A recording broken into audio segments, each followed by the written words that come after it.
The title Minister Emerita, which the board graciously conferred upon me, simply means that I'm retired and available occasionally to speak. And so I'm happy to be here this morning to be able to share this time and some thoughts with all of you. And we know that whoever is supposed to be here today is here. And so we give thanks for that. Well, throughout history, enlightened souls have written about and talked about the power of thought. From the ancient wisdom of King Solomon, recorded in the book of Proverbs between the 10th and 8th century BCE, we find both ancient and modern mystics, spiritual leaders, philosophers, and scientists, all acknowledging the power of human thought. May we have the first slide, please. In Proverbs 23:7 of the King James Version of the Bible, we read these words from King Solomon: "As he thinketh in his heart, so is he." In other words, what we hold in our minds and hearts, what we hold in consciousness, will express in our being, in our lives, in the way we are, in the way we interact with one another. Insights from the Buddha, who lived some 2,500 years ago, are often quoted by the current Dalai Lama. Those insights are the basis of one of the world's major religions. Next slide, please. From the Buddha come these insights. We are formed and molded by our thoughts. All that we are is the result of what we have thought. The mind is everything. What we think, we become. And finally, with our thoughts, we make our world. A familiar name to all of us is Ralph Waldo Emerson, who was a leader in the transcendentalist movement of the 19th century. Emerson expressed similar insights when he wrote, "Great men are they who see that spiritual force is stronger than any material force, that thoughts rule the world." That's a powerful statement. Thoughts rule the world. And during that same time, in the late 1880s, Unity's co-founder, Myrtle Fillmore, captured these ideas and applied them to the greatest challenge in her life. She changed her thinking and healed herself of a life-threatening disease. Watching his wife's recovery from this devastating illness, Charles Fillmore was determined to understand these principles for himself. And so he engaged in a study of the ancient teachings of most of the major religions of the world, and he sat in meditation each day, for hours each day. And that was a practice he continued throughout his life. We know this because Bill and I worked with two of his grandchildren. Charles Rickert Fillmore was president of Unity School, his grandson when we were there, and Rosemary Fillmore Ray, his sister, was also there. And they liked to tell stories about when they would take their friends over to their grandfather's house, and he would be sitting in this position meditating for hours, not talking to anyone.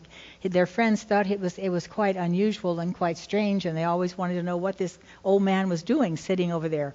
So it's kind of an interesting story. But anyway, the insights that he received during those times changed his life and ultimately the lives of millions of people around the world. In 1889, he launched a publication titled Modern Thought, in which he shared the insights that he had gained through his experiences, and the rest is history. Here are a few of his insights. Next slide, please. To mankind has been given the greatest power in the universe, the power of conscious thought. With every thought, there is a radiation of energy. If a person is untrained in thinking and lets his mind express all kinds of thoughts without control, he not only uses up his thought stuff, energy, but fails also to accomplish any helpful result. And then finally, every act of man has its origin in thought, which is expressed into the phenomenal world from a mental center and carries the energy that lies back of it. In other words, every thought we send out carries energy that reflects the nature of that thought. And so we see that the awareness of the power of thought has been with us for a very long time. It isn't new, even to the Western world. And with that history, we may be wondering, well, why haven't these ideas been used more effectively by more people?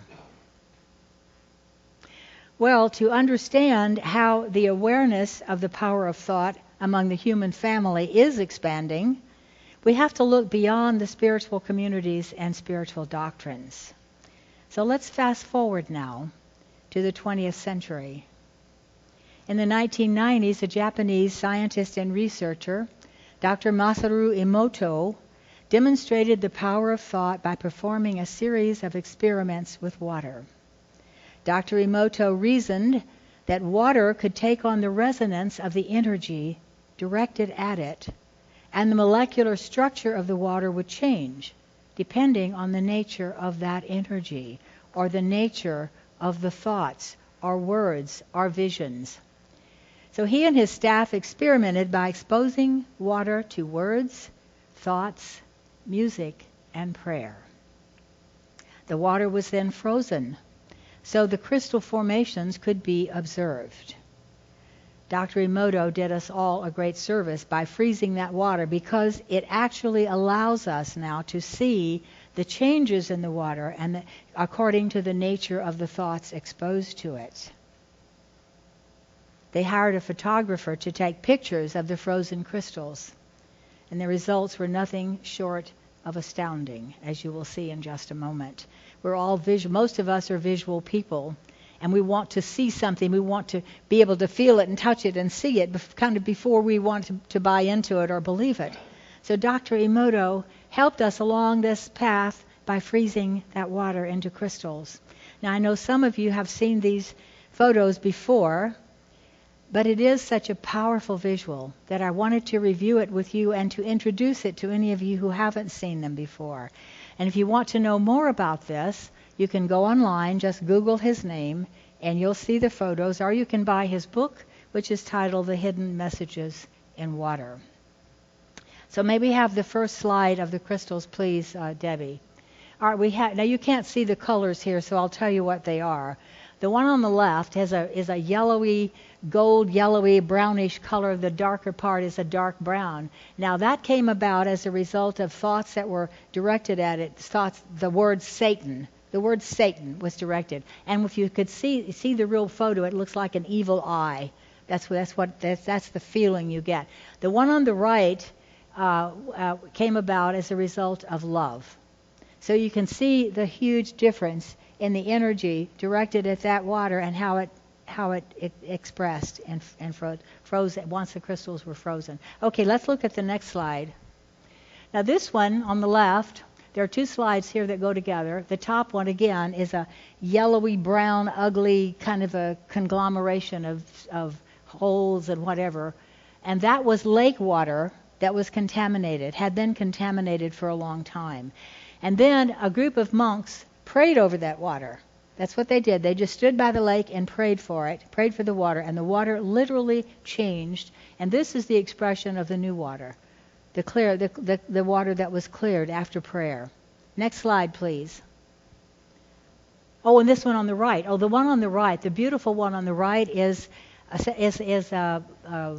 crystals that formed after the words thank you or gratitude were directed at it. Okay, now we can take the next slide. And these two are both kind of ugly if you see the pictures. The one on the left is you fool, or you make me sick. Those words directed at the water, you make me sick. And the one on the right was the result of the words you fool directed. And there are many, many, many more that you can see if you get the book or go online that will give you a greater sense of what this is all about and what we're talking about here with the power of thought. Thank you, Debbie. Now, Dr. Emoto's interest wasn't just in the effects of thoughts on water. His real interest and his real concern was the effects of thoughts on human beings, especially on our physical being, since the body is about 70% water. So that was his real interest, and his real concern was to help us understand what happens to us with our thinking, what happens within us physically. And Dr. Emoto wasn't the only one doing research in this area. The Russians were also doing similar experiments with water, with thoughts directed at water. Now, their experiments were thoughts directed at bottles of water sitting on tables. And sometimes just words were written on paper and taped to the bottles of water. But the results were similar. The words changed the molecular structure of the water. It was tested before and after. And we know that because we've been told about those experiments. And actually, it was with that awareness that we started our blessing box up here with these little pieces of paper in it. I'm sure most of you know about this, but what we did was the first Sunday we moved into this building, we invited everyone here to write a blessing on a piece of paper, a blessing for our church. It was placed in this box. And every year since then, on that anniversary date, whoever is here is invited to write another blessing. And we place it in the box because we know the power of thought, the power of words written on paper. We know that they continue to bless this building, to bless our vision, and to bless all of us. If you've ever received a letter or something written on paper and you felt some energy from it, I've had that experience many times. You know what I'm talking about then. With even words on paper carry energy. The title of today's lesson came to me after meditation early one morning. And as I pondered what to do with it, it became clear that it is a question we need to ask ourselves on a regular basis. What's on my mind? What's on my mind? What am I holding in consciousness? What am I holding in my mind and heart? And how is it affecting what I do? How is it affecting my decisions? How is it affecting my relationships? How is it affecting my life? Well, that question quickly took me to two spiritual principles which are part of Unity's foundational teachings. The first one is the law of mind action. Thoughts, which tells us that thoughts held in mind produce after their kind. And the second one is the law of attraction. These two work hand in hand. They work together, and we'll tell you about that in just a moment. If you've attended Unity for any length of time, you've heard these mentioned before, probably often. And the reason for that is that everything we do, everything we hope to do, everything we hope to see in our lives and in our world begins with these foundational principles. Everything begins with a thought, an idea. And that thought has attracting power. And unless we understand how this works, we're at a loss to understand what's happening in and around us. So it would be an understatement to say what's on your mind matters. It matters greatly. It matters because thoughts are the seat of creation. We are co-creators with God because we have been given that power, the power of conscious thought, the power to attract. Thoughts activate the law of mind action. In other words, those persistent ideas and attitudes we hold in mind work like a magnet which draws like energy to us in the form of people, circumstances, and conditions in our lives. It matters because what we hold in mind not only affects our lives, it affects all those around us, especially those in our immediate energy field. But the thoughts go out. The energy goes out, the vibrations go out, and it continues like a ripple effect. I think we would all agree that we are blessed to live in an age of unprecedented scientific knowledge and spiritual awareness. And strange as it may sound today, it is the scientific community that has taken these spiritual principles to a new level of understanding and acceptance. And interestingly enough, that was the prophecy of our co-founder Charles Fillmore more than 100 years ago, or 120 years ago now. When these ideas were challenged and even ridiculed by the scientific community, Charles Fillmore says, don't worry about that. Don't concern yourself with that. Religion does not have to fight with science because science will ultimately prove these principles. And that's exactly what's happened. That's what quantum physics is all about today. It's about the power of thought. Well, today, members of the medical profession are teaching patients to use these principles to heal illnesses of mind and body.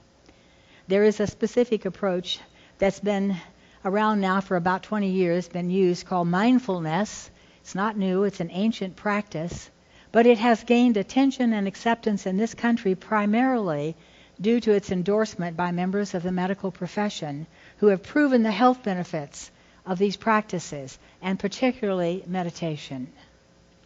Two of the most noted proponents of mindfulness are Dr. John Kabat-Zinn and Dr. Joe Dispenza. And there are many others, obviously, who work with this idea, but these are the two I'm most familiar with, and I do want to recommend their books to you if you're interested in knowing more about this, more about the power of thought, and more about quantum physics. In layman's language, Dr. Dispenza's book is the one to get, but let me give you the titles of their books. Kabat-Zinn's book is Wherever You Go, There You Are, and Dr. Dispenza's book is Breaking the Habit of Being Yourself. So if you're interested, you can talk to the folks in the bookstore, and they'll be happy to order those books for you. Kabat-Zinn is best known for teaching his patients to use mindfulness to reduce stress, which we know is a primary, if not causative, factor in most illnesses. Mindfulness takes us from a focus on the outer to understanding what's happening within us and working from the within out. He says a simple definition of mindfulness is living consciously in the present moment. Living consciously in the present moment. And therein lies the challenge. Because behavioral scientists tell us that we are creatures of habit in the way we think and behave, and most of the time we are living unconsciously in the past. Dr. Dispenza says that by the time we are 35 years of age, 90% of who we are or who we present to the world is a set of habits, beliefs, attitudes, and behaviors that we have learned earlier in life and accepted as true. These thoughts, feelings, and beliefs are stored in the subconscious mind and function like a computer program. The file with all the data comes up when prompted by some outer event or experience that reminds us of something in the past. Well, the bottom line of that is every time we react from those unconscious habits, we reinforce them. For example, when we react with anger, impatience, or insensitivity, we get better at being angry, impatient, and insensitive. And each time we reinforce those responses to people and situations, we also reinforce the storyline in our own minds that prompted those reactions. Likewise, every time we express love, understanding, compassion, and sensitivity, we get better at doing that, and we reinforce those responses. And we all know that practice makes perfect, right? Kabat-Zinn reminds us that this present moment is all we have to work with. There is no other except right now. We're not guaranteed of anything in the future. And when we forget that, when we allow unattended thoughts to rule our lives, we lose touch with our true selves and the full extent of the possibilities and the gifts available to us in this moment. Mindfulness challenges us on the deepest level because it calls us to look at ourselves, to check out the basis for our thoughts and feelings before responding to outer events. It calls us to ask ourselves, what are the perceptions, the judgments, the beliefs behind these feelings that have now been called up? And do they have any relation to the current situation? This is especially important when emotions are stirred up and the impulse is to react negatively.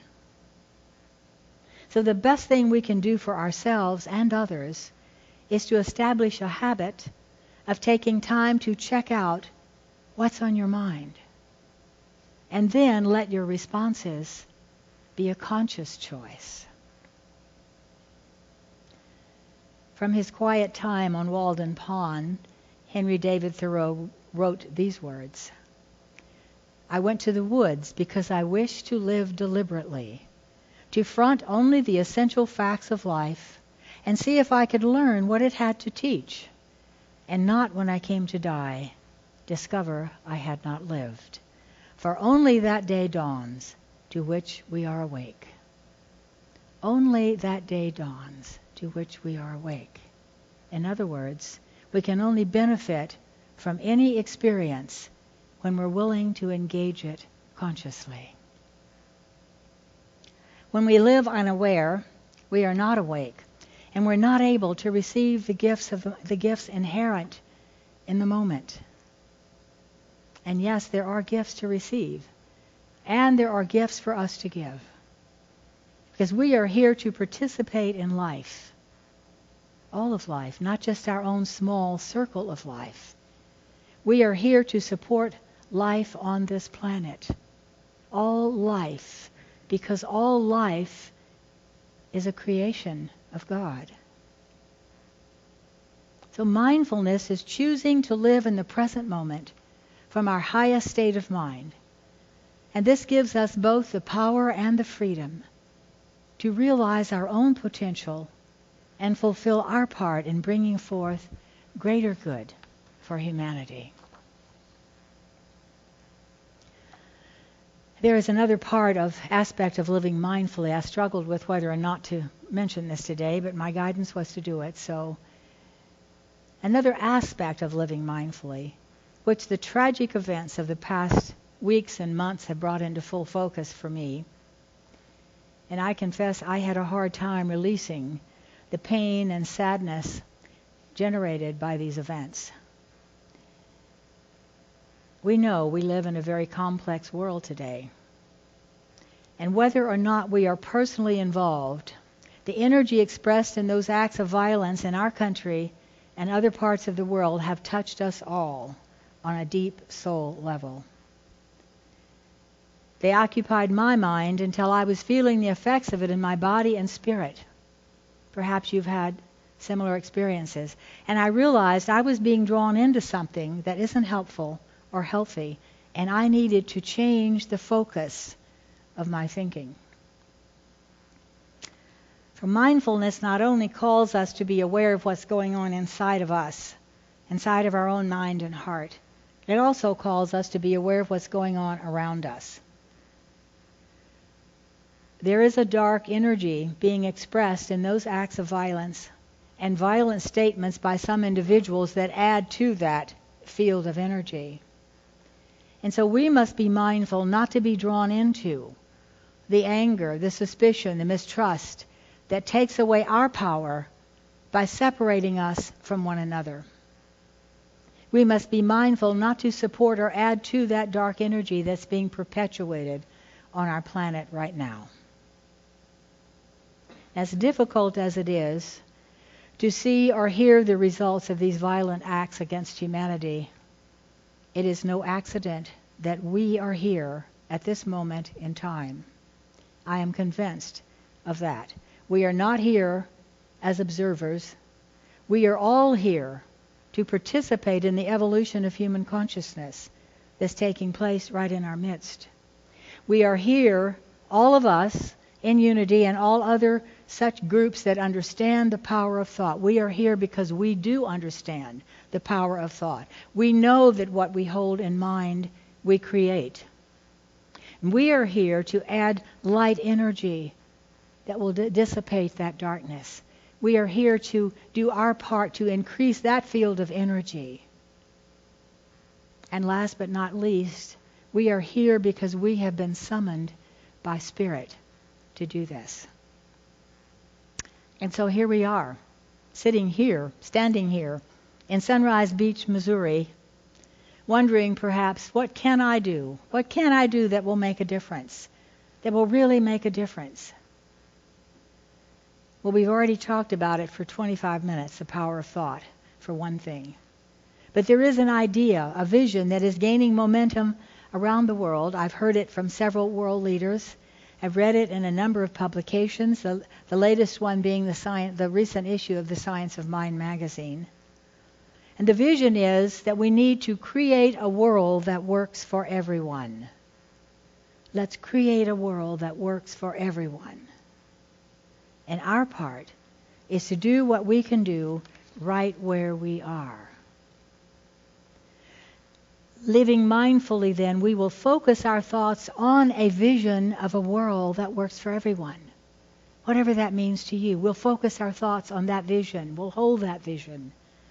And we will demonstrate that idea in our considerations and our interactions with one another, whoever and wherever that may be. We will demonstrate that idea as we consciously choose our words to match the energy we want to send out to the world. With this awareness and our commitment to living mindfully, we will help to create a world that works for everyone. One person, one thought, one experience, one community at a time. And so it is. And so, as we prepare now to enter a time of meditation, I invite you to let these ideas resonate within your own mind and heart. So please take a moment to prepare physically, to find a comfortable position in your chair, and you know the routine, feet flat on the floor or crossed comfortably at your ankles so that your body is relaxed, able to relax, hands in a comfortable position so that you can release all thoughts of the body. And to help you relax, we're going to be taking some deep breaths, and we'll continue that throughout the process of meditation, throughout this time. So let's begin by taking a deep belly breath, inhaling from deep in the diaphragm. Deep breath, hold it for a moment, and then exhale, let it go. And continue this until you establish a gentle rhythm of breathing, inhaling, holding it for a moment, and letting it go. And with each breath, allow your body to relax more and more. Beginning with your shoulders and neck, just let go and feel those, let's let those shoulders drop. Breathing in and out. Moving down the body, letting your torso relax as you breathe in and out. And finally the lower back and hips. Deep breath in and out and relax. And continue this and continue to focus on your breathing so that there are no distractions from anything in the outer. And if thoughts come into your mind, just allow them to float through without judgment, without assessment, without hanging on to them or reacting to them. Just let them float through and continue your breathing in and out.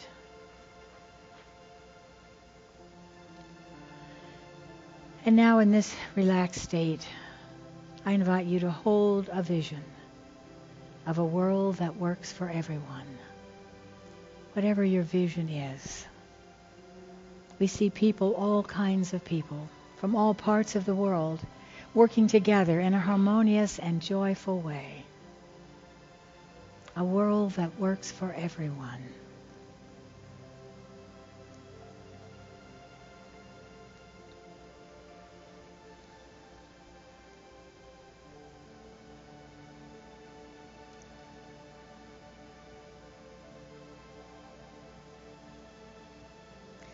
And with this vision in mind, we affirm silently, I am one with all of God's creations. I honor the Spirit in myself and all others. I am one with all of God's creations. I honor the Spirit in myself and all others.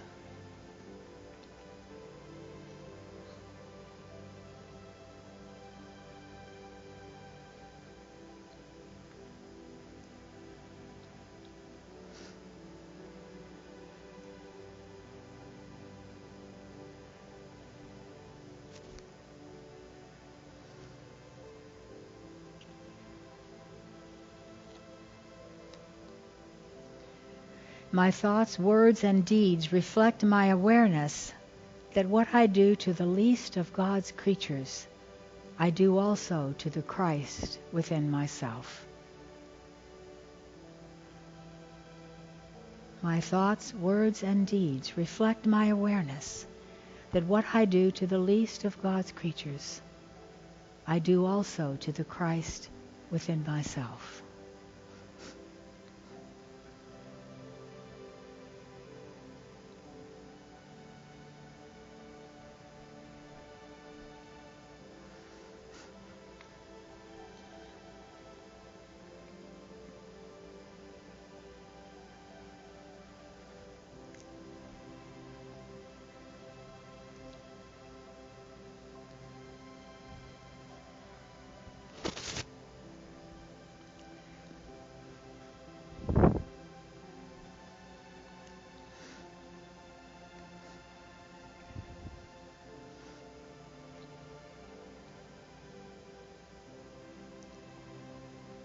With this vision, I free myself and others from all limitation, and I live in a world that works for everyone.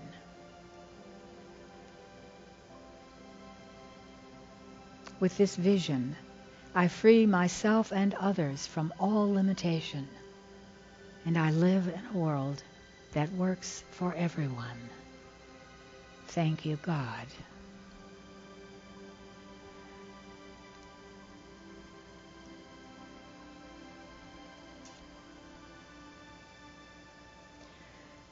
And now let's prepare to consciously return to this place, this physical place. And in a moment we're going to conclude our meditation by softly singing Breathe in Me, which is really a prayer, and it fits with what we've been talking about. So take a moment to refocus your eyes and take some deep breaths.